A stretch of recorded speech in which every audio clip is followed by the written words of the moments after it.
Non.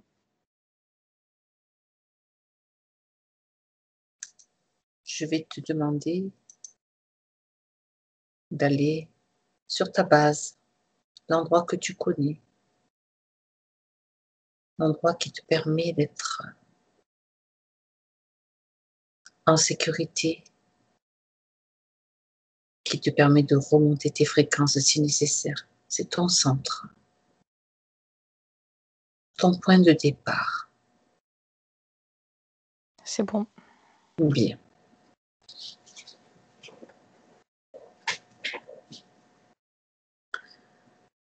Le premier sujet que je vais aborder concerne une histoire que j'ai lue il y a quelque temps. Et dans cette histoire, dans ce livre, en fait, raconte l'histoire d'une femme qui s'appelle Yvonne Martin, une Américaine, qui, un jour, en pleine nuit, a vu un petit point. Elle était en train de regarder par la fenêtre, en fait, de sa maison, une des fenêtres de sa maison. Et dans la rue, il n'y a pas de lumière, il n'y a pas de lampadaire. Et en fait, sa maison est cerclée par des arbres. Là, c'est pour que tu t'imagines un petit peu le décor.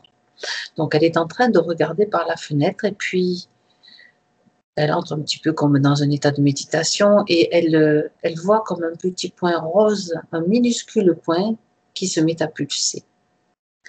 Un petit point rose qui se met à pulser et puis qui se met à grandir un petit peu de quelques dizaines de centimètres pour former un cercle. Et c'est un rose très très doux avec comment dire, un petit peu un rose très doux avec des reflets d'orchidées. Et non pas pour savoir de quoi il s'agit, parce qu'elle a eu la réponse elle-même, donc ça serait un petit peu idiot d'aller refaire cette recherche, mais en fait, cela lui a permis de créer une méthode de soins et de rajeunissement. Et c'est un livre qui a été écrit après par une autre personne qui l'a connue, qui s'appelle Linda Clark, et ça s'appelle Color Therapy. En fait, je voudrais que tu regardes un petit peu depuis l'origine, c'est-à-dire le moment où elle voit ce point rose, où elle commence à comprendre pourquoi elle a cette vision. Regarde un petit peu les informations qui te viennent par rapport à ce que je te raconte, si tu en as. J'ai cette femme devant moi et elle est le soir, la nuit, même à sa fenêtre, et il y a toute l'atmosphère qui est en train de changer. Mhm. Il y a quelque chose de différent qui s'est mis en place dans l'atmosphère ambiante. Mhm. Comme si elle était rentrée dans une sorte de monde parallèle, d'espace-temps parallèle. Mhm. C'est-à-dire qu'elle-même est toujours là physiquement, mais que là, elle est en train de vivre l'expérience d'une partie d'elle-même multidimensionnelle qui vit dans cet autre espace-temps qui est comme parallèle au nôtre, comme les pages d'un livre qui sont elles-mêmes contenues dans le même livre, mais qui sont comme collées les unes aux autres et Mhm. presque en contact, et vraiment en contact pour certaines. Donc tu es dans cet espace-temps, c'est celui que tu vois là en ce moment. Oui, alors habituellement, on n'a pas connaissance de ce que vivent les autres états de notre multidimensionnalité. Mais là, elle a comme déplacé sa conscience dans cet espace-temps différent. Mhm.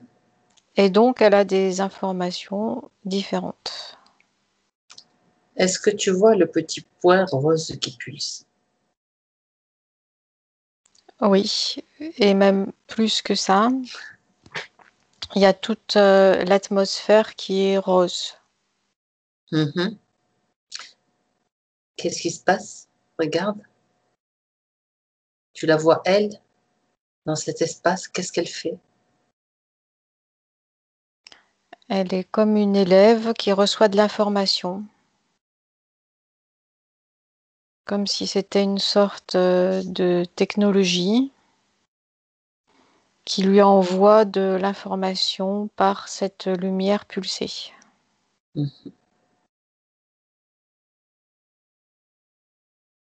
C'est des paquets d'informations qui arrivent,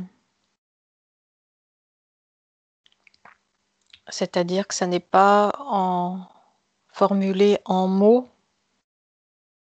en chiffres ou en lettres, c'est de l'information de type télépathique qu'ensuite elle doit décrypter pour Pour savoir. le rendre compréhensible dans l'espace-temps où elle évolue habituellement. Mhm. Donc ça vibre, cette lumière vibre, change de ton,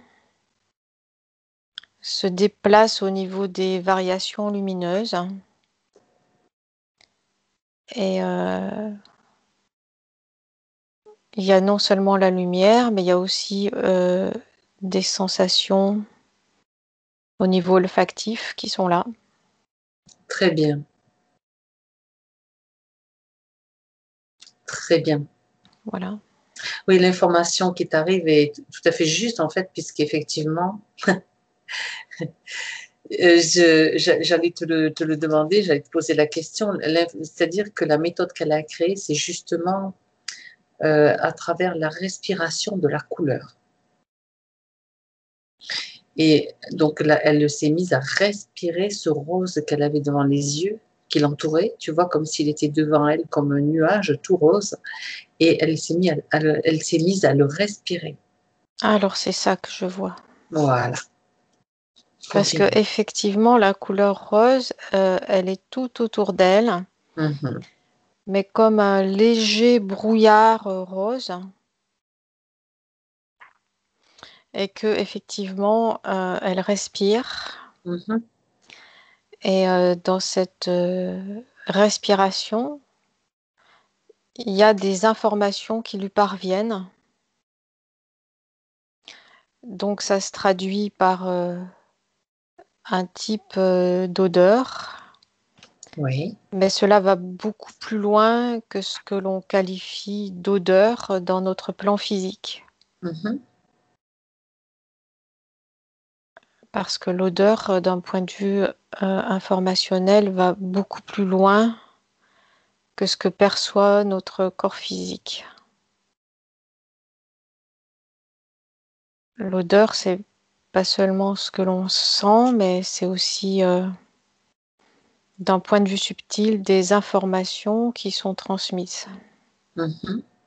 qui peuvent être des informations de guérison, par exemple, de reconstruction, mais aussi qui peuvent être de déconstruction. Tout dépend comment c'est utilisé. Mhm. C'est D'accord. un outil très puissant.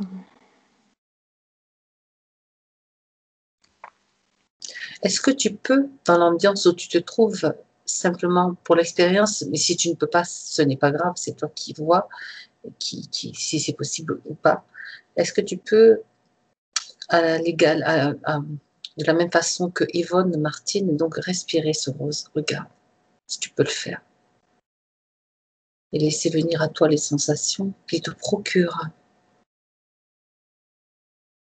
C'est quelque chose de féminin, très doux, très léger, comme un baume apaisant. C'est comme un baume apaisant et rajeunissant.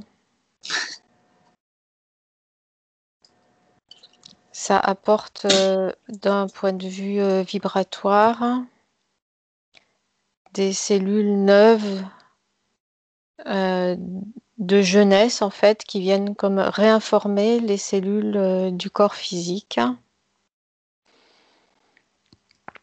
Et les deux se mêlent en même temps. Ces nouvelles particules inspirées viennent comme se fusionner avec les cellules du corps pour faire une création, une transformation qui vient radicalement au niveau subtil changer le devenir des cellules du corps humain qui respirent cette couleur. Mhm. Et là, c'est comme une deuxième naissance. C'est un petit peu comme des cellules souches qui viendraient se superposer et se mêler aux cellules existantes et donc qui apportent comme de la jeunesse, fermeté, vitalité, tonus, Mhm. mais le tout dans une extrême douceur.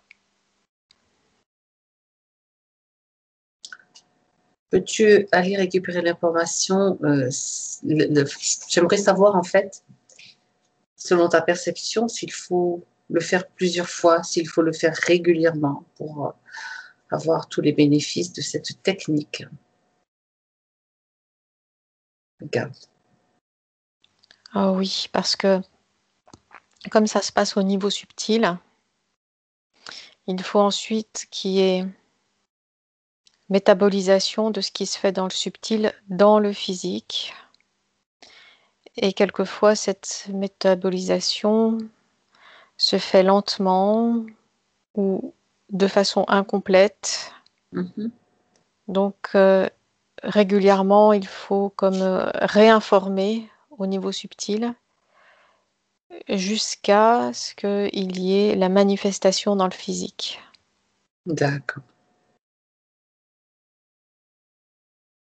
C'est en fait, c'est la même chose que le processus de création, quelque part, d'amener des choses dans notre réalité, d'amener des événements, d'amener des nouvelles énergies.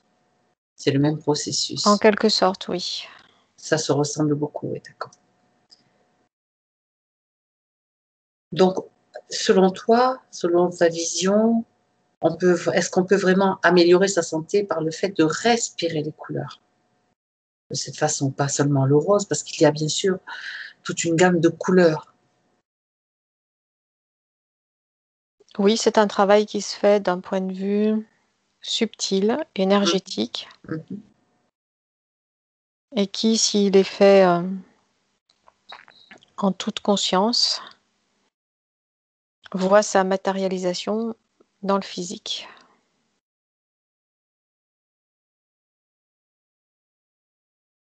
S'il est fait en toute conscience et régulièrement. Mhm.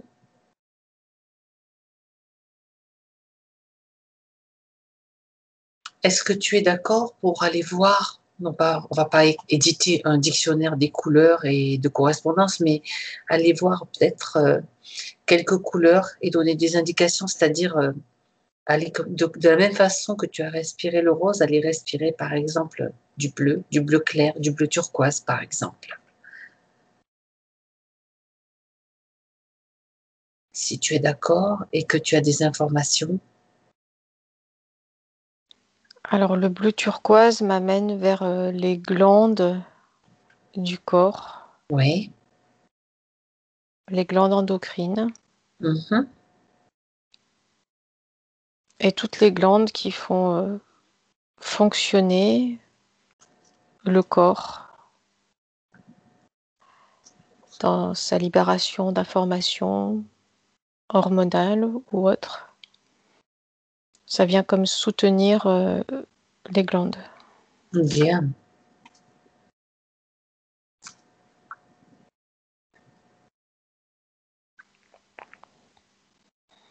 On va peut-être procéder autrement, si tu veux bien.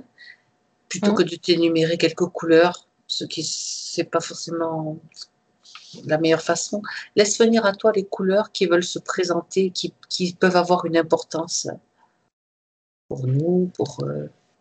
Là, il y a le jaune qui arrive. Ouais, vas-y, je t'écoute. Et ce jaune, il agit sur les cellules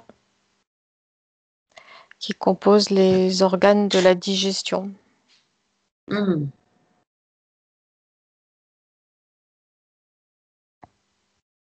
C'est comme si tous ces organes étaient régénérés illuminés, régénérés par cette couleur. C'est aussi la couleur traditionnellement attribuée au plexus solaire, en fait.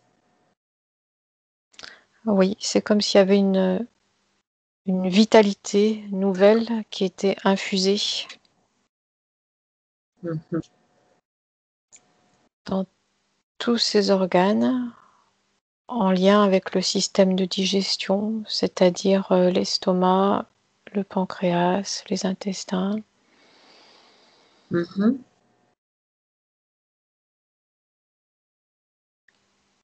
Ça fait comme une grande lumière vitalisante Très intéressant. qui vient soutenir les organes.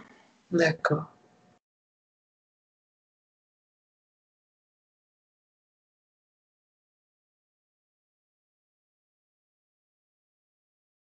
J'aimerais, Emmanuel, que... Ah, ouais, pardon, vas-y, tu allais dire autre chose, je te laisse. Je laisse venir les couleurs en fait. D'accord, continue.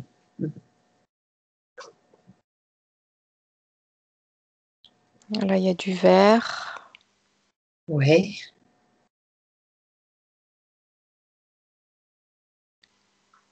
qui est comme une guérison de tout ce qui est nerveux.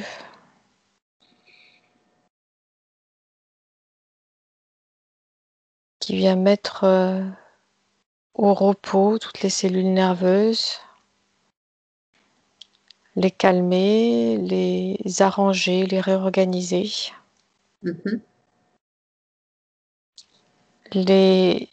c'est étrange ce que je vais dire, mais les refroidir quand il y a surchauffe. Non, non, c'est pas étrange du tout. C'est bien, très bien. C'est comme si cette couleur venait euh, séparer ces cellules nerveuses, les ranger correctement, les remettre dans l'ordre, Mhm. les calmer. Et puis la réorganisation se fait tranquillement dans le calme et la sérénité. Tu parles toujours du vert, là. Oui. Mhm.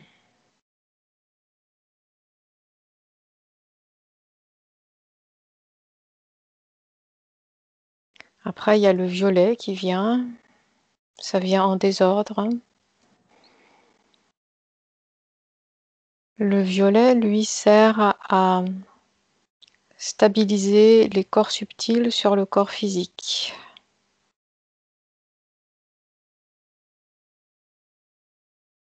Parce que quelquefois, les corps subtils sont désynchronisés du corps physique, Mhm. ce qui provoque des perturbations dans le physique, dans le fonctionnement du physique. Et cette couleur vient comme recaler tous ces corps subtils exactement au bon endroit, là où ils doivent se trouver. C'est un effet de recentrage, alors. Exact.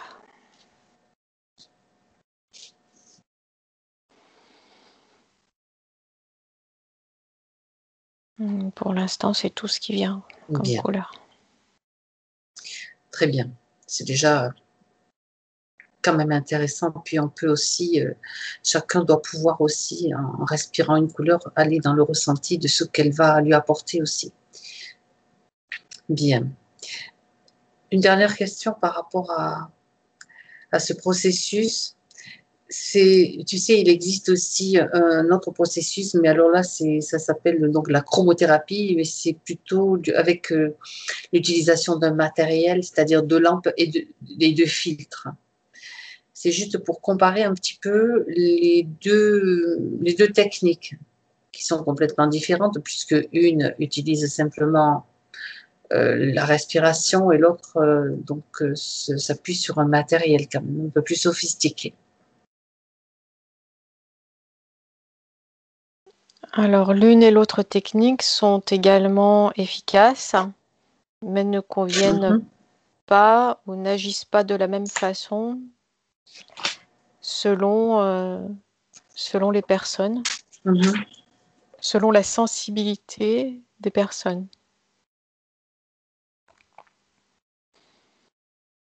C'est comme si les personnes qui respiraient les couleurs avaient en quelque sorte la capacité à se concentrer de façon suffisante pour se brancher en quelque sorte sur ces ondes de couleurs.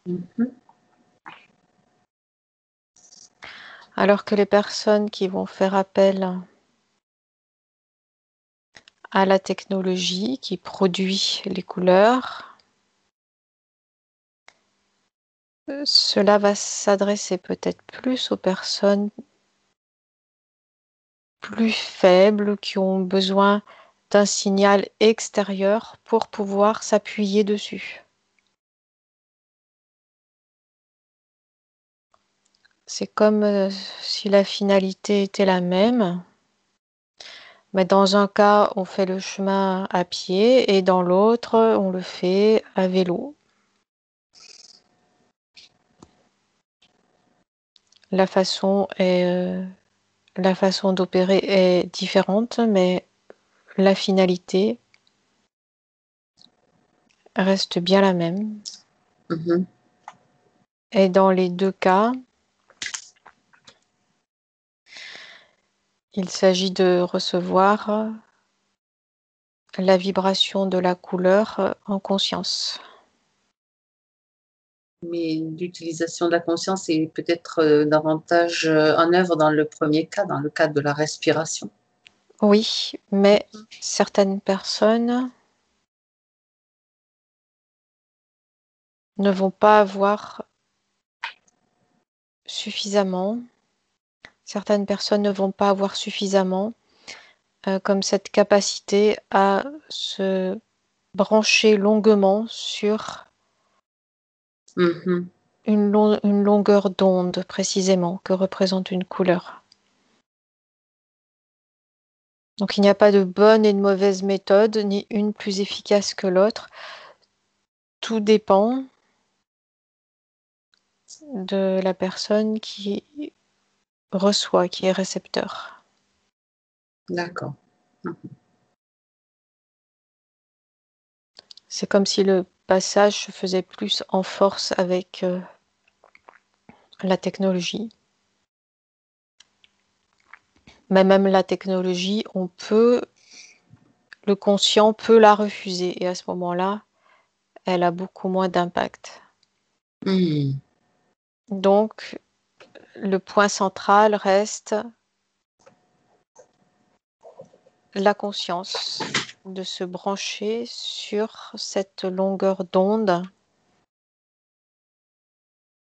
d'une couleur, puis d'une autre, avec plus ou moins d'efficacité, suivant la capacité de concentration. D'accord. D'accord. Du coup, comme tu parles de ces deux techniques-là, il me vient le souvenir d'une autre technique qui était utilisée qui est utilisée par certains radiesthésistes, c'est-à-dire que avec un pendule émetteur, style pendule de Toth, tu sais, c'est un pendule de forme allongée, Tu vois un petit peu de Mhm. quoi il s'agit? Oui. Un pendule égyptien, pendule de Thoth, certains pendules sont des émetteurs en fait. En mettant par exemple le doigt sur une planche de chromothérapie, sur une couleur, et en ayant comme témoin un cheveu d'un sujet ou carrément la personne à proximité, donc faire le transfert des propriétés, par exemple de la couleur, enfin des propriétés de la couleur vers la personne. Regarde qu'est-ce que tu peux dire de ce procédé. Ah oui, c'est possible, Uh-huh. mais il y a toujours cette étape de la conscience et de l'intégration qui doit se faire par la suite. Mhm. Dans ce cas-là, l'information est donnée, Oui. mais il faut qu'en face, elle soit reçue. Et c'est ça qui fait toute la différence. Quand tu dis il faut qu'elle soit reçue, parce que quelquefois j'ai déjà lu des témoignages que la personne elle envoyait une couleur comme ça par ce procédé. Je parle du troisième procédé. Mhm. Le sujet visé n'était pas conscient, mais il se produisait quand même quelque chose. Donc ça se passe à un autre niveau quand tu parles de Oui, c'est parce que dans le cas que tu recevoir. cites, Mhm. c'est une partie subtile de la personne qui D'accord. reçoit qui a Mhm. été d'accord pour recevoir. Mhm. Si ça ne s'était pas produit à ce niveau-là, ça n'aurait eu aucun effet.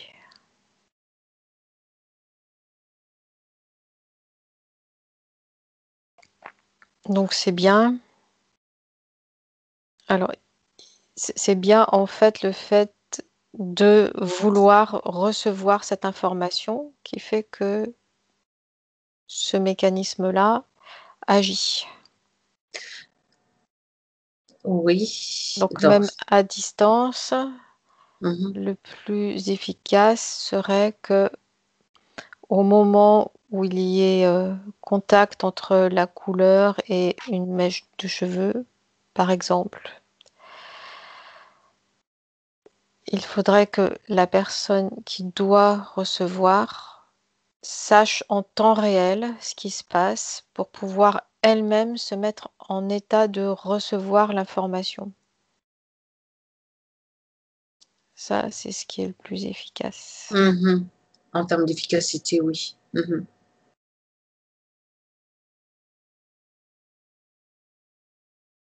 Très bien. Autre chose là-dessus, Emmanuel? Non. D'accord. Bien, on va clore ce chapitre de color thérapie avec des informations quand même intéressantes.